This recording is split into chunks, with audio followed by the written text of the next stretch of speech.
So students, हम लोगों ने लाइट डिपेंडेंट फेस के जो है वो पहले हमने डिस्कस किया कि जो लाइट फोटोसिंथेसिस का रिएक्शन होता है वो लाइट डिपेंडेंट फेस और लाइट इंडिपेंडेंट फेस में डिवाइडेड होता है। तो पहले हम बात करते हैं लाइट डिपेंडेंट फेस की। अगर मैं लाइट डिपेंडेंट फेस को एक लाइन में समराइज करूं तो इसका एक ही पर्पज होता है कि वो लाइट को एब्जॉर्ब करे और उसे कन्वर्ट करे into two chemical rich molecules that are the ATP and NADPH।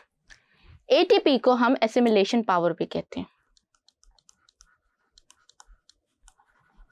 because it has the ability to create the new molecules, और NADPH को हम reducing power कहते हैं क्योंकि ये जिस मॉलिक्यूल के पास जाएगी ये उसको रिड्यूस कर देगी। फिर जो ATP की प्रोडक्शन है in the presence of sunlight, इसको साइंटिस्ट एक न्यू नेम देते हैं जिसका नाम है photophosphorylation. Photo means the presence of light, phosphorylation means addition of phosphate to the ADP molecule. और ये फोटोफॉस्फोराइलेशन जिस मैकेनिज्म के थ्रू होती है उस मैकेनिज्म को हम केमिओस्मोसिस कहते हैं। आई एम श्योर हमने पानी की जो है उसको हम ऑस्मोसिस कहते हैं, लेकिन इसके अंदर जो है वो क्योंकि केमिकल के ग्रेडियंट क्रिएट हो रहा है, केमिकल या हाइड्रोजन आयन मूव करेंगे from high concentration towards the low concentration, तो दैट्स वाई इसको हम केमिओस्मोसिस कहते हैं। फोटोफॉस्फोराइलेशन प्लांट्स के अंदर दो तरीक़ों से होती है। एक होती है नॉन साइक्लिक, यानी ये जी स्कीम को हम कहते हैं, और ये प्लांट्स के अंदर जो होता है ये नॉर्मल रूटीन में हो रही होती है।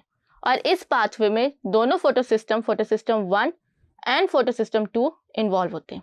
फिर क्या होता है, due to some reasons plants के अंदर NADPH2 की कंसंट्रेशन बहुत ज़्यादा हो जाती है और ATP की कंसंट्रेशन कम हो जाती है। तो उस क्रिएट या उस सिनेरियो में प्लांट शिफ्ट करेगा towards a new mechanism that is known as cyclic phosphorylation.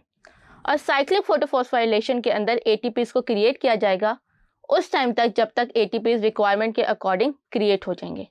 और इस मैकेनिज्म में सिर्फ आपका फोटोसिस्टम 1 जो होता है वो यूटिलाइज होता है और NADPH की प्रोडक्शन नहीं होती।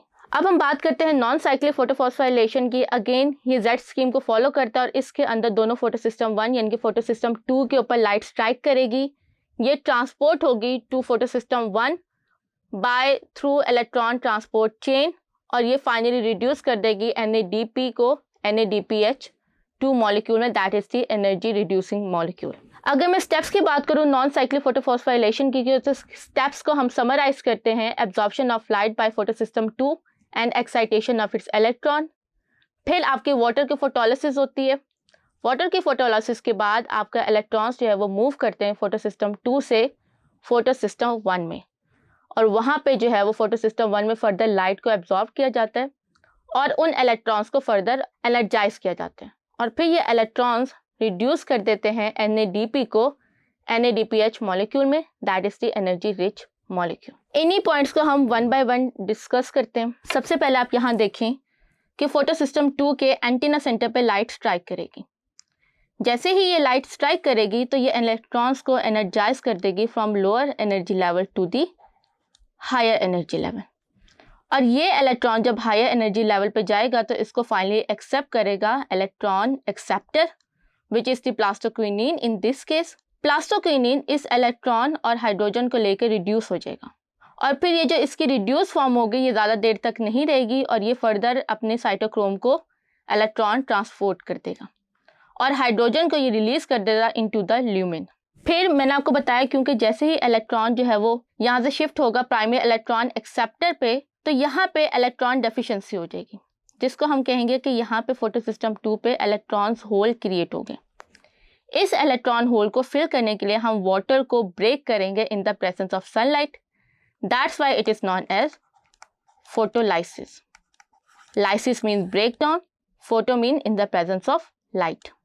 जब पानी ब्रेक होगा तो इससे इलेक्ट्रॉन निकलेंगे जो कि फोटोसिस्टम 2 का जो है वो एनर्जी होल्स को फिल कर देंगे, और ऑक्सीजन रिमूव होगा जो कि रिलीज हो जाएगा इनटू द एनवायरनमेंट, और हाइड्रोजन जो कि फर्दर आपके ल्यूमिन की जो है हाइड्रोजन आयन की कंसंट्रेशन को इंक्रीज कर रहा होगा।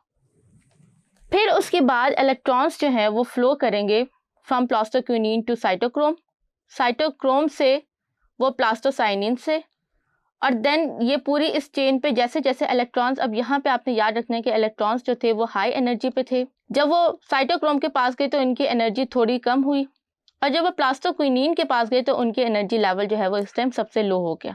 और फिर ये एनर्जी जो है, ये इलेक्ट्रॉन्स जो है, ये फाइनली एक्सेप्ट करेगा फोटो सिस्टम 1। जब इलेक्ट्रॉन्स फोटो सिस्टम 1 एक्सेप्ट करेगा तो वहाँ पे अगेन लाइट स्ट्राइक करेगी, तो लाइट इस इलेक्ट्रॉन को अगेन एनर्जाइज कर देगी।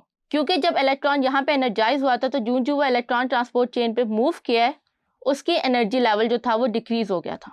अगर मैं यहाँ एनर्जी लेवल ड्रॉ करूँ तो इलेक्ट्रॉन यहाँ पे हाई लेवल पे था, वो यहाँ से ये मूव किया और जब ये यहाँ पे आया तो इसकी एनर्जी लेवल वापस लो हो गई, और इसको दोबारा एनर्जाइज करने के लिए फोटो सिस्टम 1 पे लाइट स्ट्राइक करेगी। लाइट जब एनर्जाइज करेगी तो इलेक्ट्रॉन अगेन मूव करेगा अपनी हायर एनर्जी स्टेट पे, और वहाँ पे जो प्राइमरी इलेक्ट्रॉन एक्सेप्टर है उसको हम फेरिडॉक्सिन कहते हैं। फेरिडॉक्सिन इलेक्ट्रॉन को ट्रांसपोर्ट करेगा टू द रिडक्टेज। रिडक्टेज ये वो एंजाइम होगा जो कि NADP को कन्वर्ट करेगा या रिड्यूस करेगा इनटू NADPH, यानी by the presence of hydrogen and electron NADPH जो है वो रिड्यूस हो जाएगा। अब हम बात करते हैं साइक्लिक फॉस्फोराइलेशन की। यहाँ तक तो हमने नॉर्मल जी स्कीम को जो था वो फॉलो किया और उसको स्टडी किया। अब साइक्लिक के अंदर वही बात कि जब इलेक्ट्रॉन की जो ATP मॉलिक्यूल की डेफिशिएंसी हो जाएगी, और इसके अंदर जो है वो फोटो सिस्टम 1 जो है वो सिर्फ वो इन्वॉल्व होगा।